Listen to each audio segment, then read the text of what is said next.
I'm sure that Chief Minister Revant Reddy and his team are going to find a new model and prove Karl Juncker wrong, that it is possible to do things and get re-elected. Okay? And then I saw in the papers, in the media, pure, rare, inclusive growth. I cannot emphasize this enough. Accelerating growth is important. Growth is necessary, but not sufficient.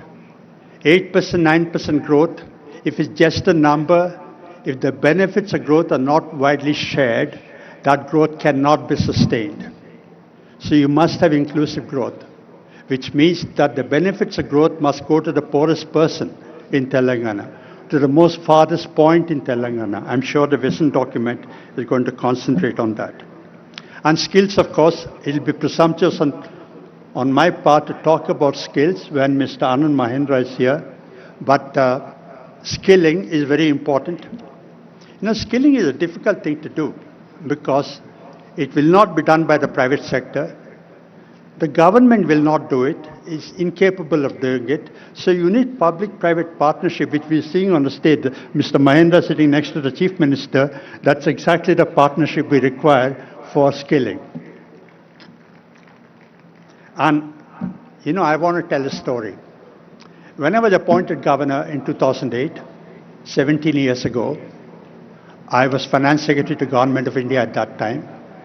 I went to call on the Prime Minister, Dr. Manmohan Singh, just to thank him for choosing me to go to RBI. One-on-one meeting, I went across to his office, there were just two of us. And I told him, sir, thank you for appointing me as governor. We talked about the macroeconomic issues at that time. We talked about RBI, we talked about the government. We talked about the comparison between living in Mumbai and living in Delhi. And after about 10 minutes into this conversation, I asked Dr. Manmohan Singh, sir, do you have any advice to give me? A very humble person. He said, what advice do I give you, Subbarao? You've been in the IAS, you've seen the country, you've worked in the districts, you've seen the state government, you've seen the central government. What advice do I give you? And after another couple of minutes, I took leave of him and I was walking away, and gracious man as he was, he walked around from his table and escorted me to the door. And at the doorstop, he put his hand on my shoulder. Subba, I thought I'll give you one advice. That one advice I want to give you is that no matter what you're doing, remember that whatever you're doing, there's people behind you. The RBI is a great institution, but in the RBI, there's a risk that you'll get lost in numbers, in interest rate, money supply, inflation, exchange rate, but you will forget that there are real people behind that. Now, I was in the process of shifting from Delhi to Mumbai. About 30 seconds after I left the PM's office, that advice went out of my head. But as I started working in the RBI, that the purport of the Prime Minister's advice struck me.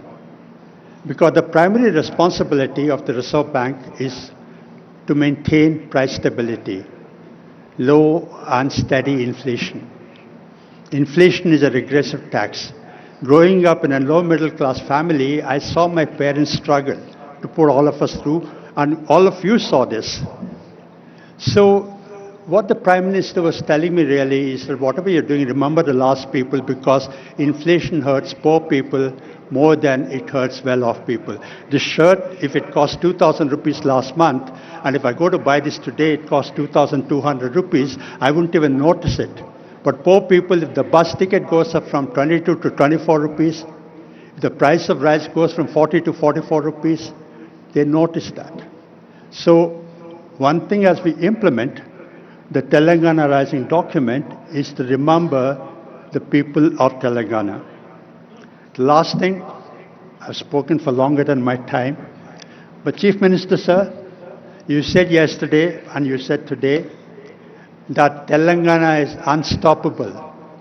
I also want to say that Telangana is unbeatable, okay? And John F. Kennedy said that, he gave a goal, moonshot goal, that we must get onto the moon, not because it is easy, but because it's difficult. So the Telangana Rising document, implementing that is not because it's easy, but it's going to be difficult. And 10 years from now, somewhere in the world, 10 years from now, sir, somewhere in the world, just like you said yesterday, Gyeongdong model, 10 years from now, somewhere in the world, somebody will say, we want to follow the Telangana model. So thank you very much.